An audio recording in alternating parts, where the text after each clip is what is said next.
Continuemos ahora con el tema de cómo se hacen los datos, más bien de cómo están construidos los datos, más que cualquier otra cosa. Esto es como una pregunta retórica que yo siempre hago en las clases cuando trato de recibir retroalimentaciones de si ahí tienen una idea de cómo se hacen los datos y por un lado, la pregunta. Por otro, si consideran que estos datos se crean o se construyen.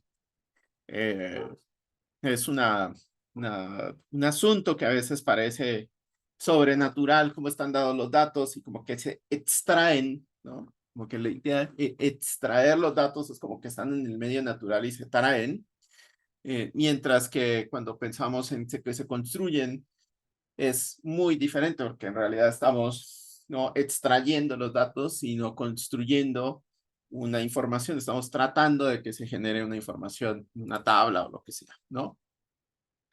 Ah, muy rápidamente, porque tampoco quiero detenerme demasiado en esto, pero un aspecto importante es entender que los datos vienen por lo general, vienen en este tipo de configuración, ¿no? El discurso de lo digital viene en esta configuración. Así es la cuestión. No puedes sacarlo de esta lógica del dato. Independientemente de que el texto sea, de que haya un texto extensísimo, blog gigante o un artículo de Wikipedia, lo que sea, no lo puedes sacar de estos parámetros, estos parámetros básicos que son los tipos de datos.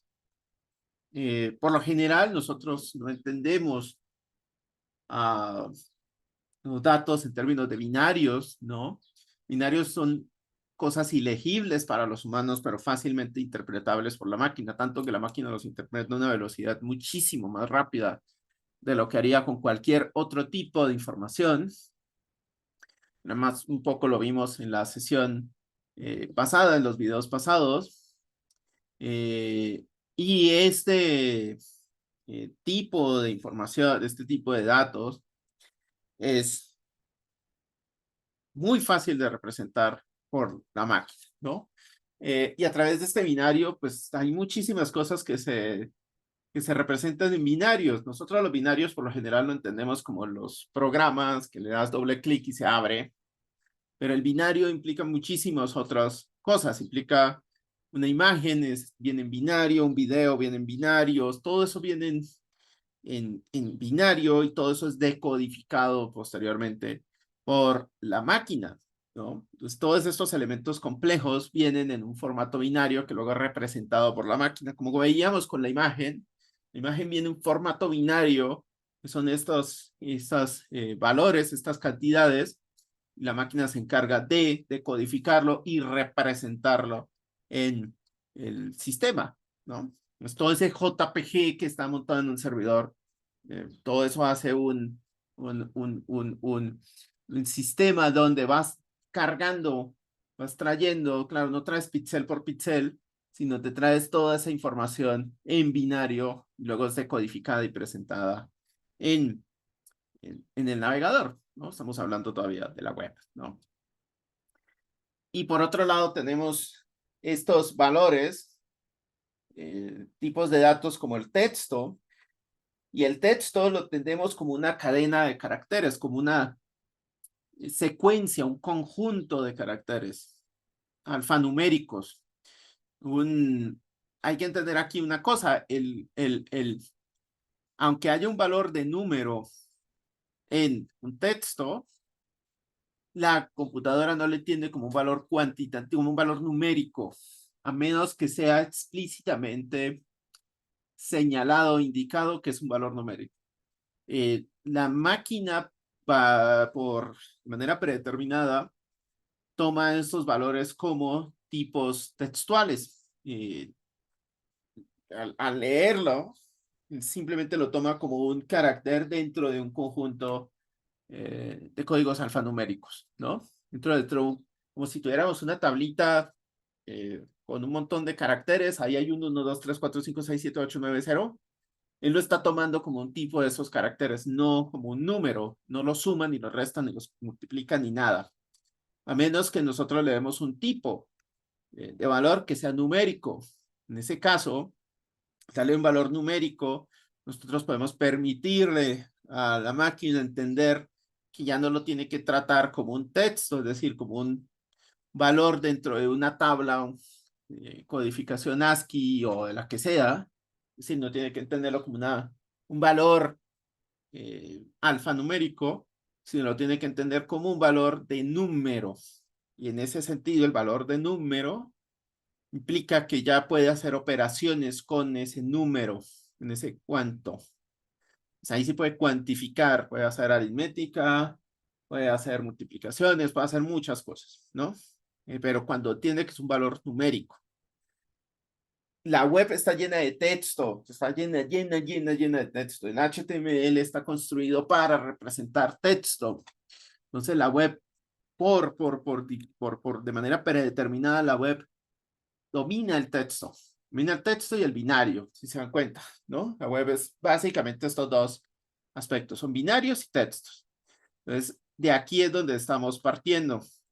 Estos valores numéricos, nosotros ya tenemos que hacer una conversión de texto a numérico para poder hacer operaciones con ellos. Es decir, nosotros no encontramos fechas de manera natural.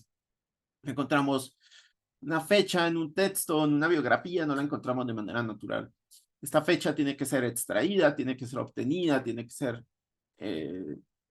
señalada, indicada de manera directa, ya sea en los metadatos o dentro del texto, pero cuando está dentro del texto tenemos que extraerla. Solo un poco lo que hace el TI, indicarle que ese valor es un número o una fecha además, y así la máquina, nosotros y la máquina podemos extraerlo, convertirlo a un valor numérico y con eso hacer una cuantificación, ¿no?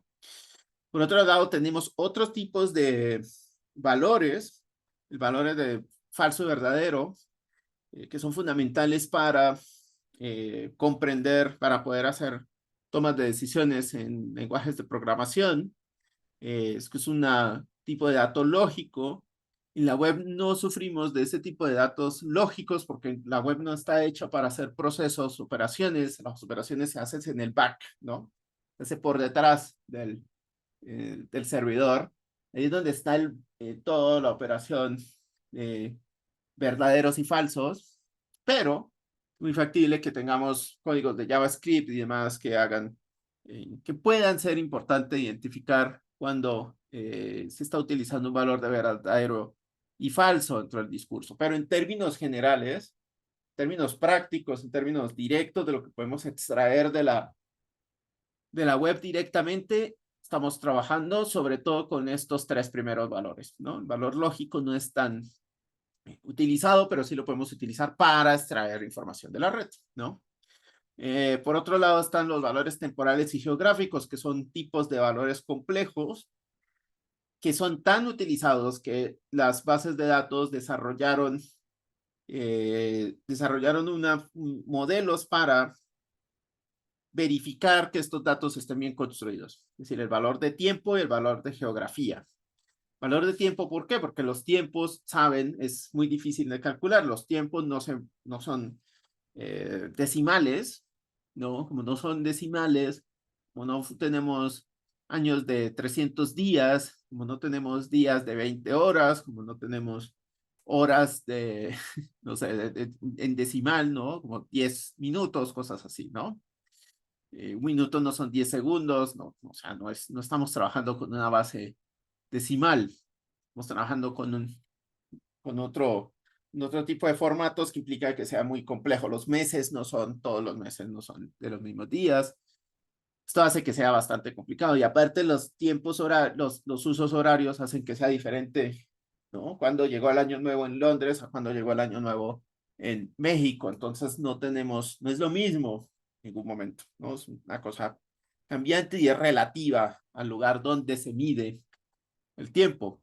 En ese sentido, el valor temporal es muy importante porque este dato ya es un dato muy específico.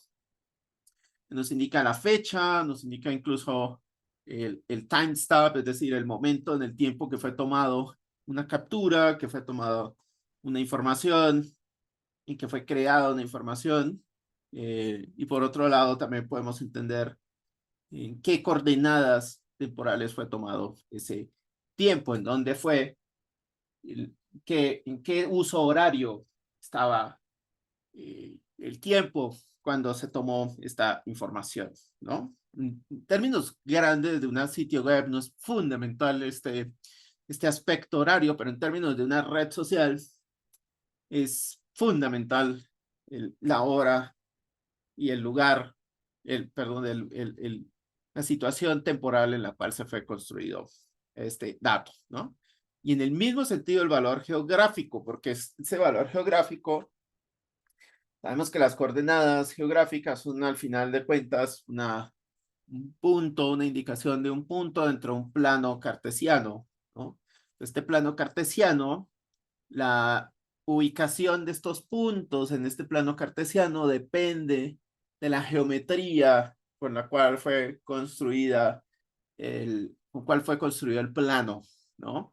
Pues el círculo, el globo, como tal, se aplana y en ese aplanarse, eso implica que este globito se expanda, pues se haga plano, que el polo pues o se extienda o se curve, ¿no? Eso hace que el punto sea diferente dependiendo de cuál representación estamos utilizando, es decir, depende de la proyección. Dependiendo de la proyección, estos puntos van a tener una mayor cercanía o mayor distancia entre ellos, ¿no? Todos estos tipos de datos, a través de estos tipos de datos básicos, se construye toda la red. Es el lenguaje en el que se está construyendo, además de todas las capas simbólicas que están en la superficie que involucran la interacción con nosotros, con nuestra lectura, además de todas esas capas, están toda esta serie de datos que son los que hacen la base ni siquiera la base de la máquina, es la base de lo que va a ser representado o cómo es representada la información en la web y en general en muchos programas y en otros medios, ¿no? Pero estamos hablando mucho de la web. Entonces, si yo voy a hacer una historización, voy a hacer una historia de la web, no puedo evitar, no puedo simplemente esquivar estos tipos de datos, ¿no? No puedo evitar simplemente saber qué se puede hacer, ¿no? No puedo simplemente decir, no importa, me quedo con el texto. En este caso, no es simplemente quedarse con el texto, ¿no? Es todo esto y saber también que tenemos que hacer una serie de transformaciones para poder construir una representación digital más lógica. Es decir, podemos ir tanto de atrás hacia adelante, ¿no? Podemos ir tomar los datos básicos, a través de ellos construir una narración, como a través de la narración extraer los datos y construir una nueva visualización. Y esto implica, no me voy a detener aquí porque esto es como un aspecto mucho más estadístico, yo creo que lo van a ver dentro de, si van a ver aspectos relacionados con métodos cuantitativos, van a poder ver muchos más de estos elementos con mayor detalle, pero hay que tener en cuenta que una cosa es, los datos no importa si son números, no es que no hay una correlación directa entre números, texto y cuantificación y cuantitativo y cualitativo. Hay números que pueden servir de manera cualitativa. Por ejemplo, un identificador de una persona, tu número de identificación, ¿no? Si tienen un número de identificación, por ejemplo, es numérico, totalmente numérico, no sé cómo será en Argentina, en México el número de identificación es alfanumérico, en Colombia es totalmente numérico, es un número completo, pero así este identificador, o sea, ese número completo, ese código de estudiante, lo que sea, cumple una función cualitativa, no está relacionada con yo no puedo sumar, por ejemplo, mi cédula es 13.860.966. Yo no puedo sumar con 13.860.967 y dar 13.860, bueno, o dar otro número de la suma de los dos y que ese número sea nuestro hijo, porque eso no es posible, ¿no? Pues no hay ninguna relación numérica entre estos números, así sean números, ¿no? En ese sentido, es que los números, los tipos de datos, así sean números, no necesariamente son cuantitativos, eso es muy importante. Y por otro lado, hay valores que son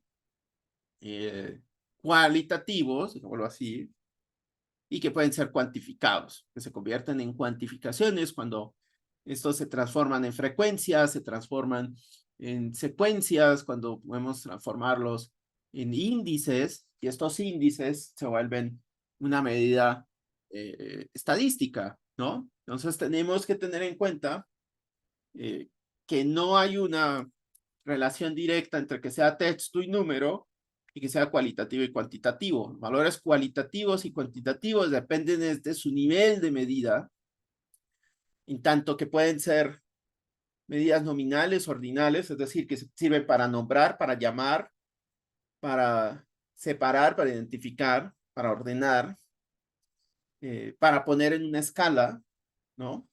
Pero esas escalas no son subativas, no hay una si tienes una escala de Likert, por ejemplo, claro, puedes que tengas más valores hacia el lado 1 o hacia el lado 5, ¿no? De la escala, pero eso no son escalas necesariamente digamos, no tienen la misma distancia entre sí, por ejemplo, ¿no? No es es un valor categórico, pero no es un valor cuantitativo, ¿no? Y ya cuando hablamos de otro tipo de medidas como una cuantificación discretas o continuas, medidas discretas o continuas, ya estamos hablando de posibilidades estadísticas para poder hacer un análisis, ¿no?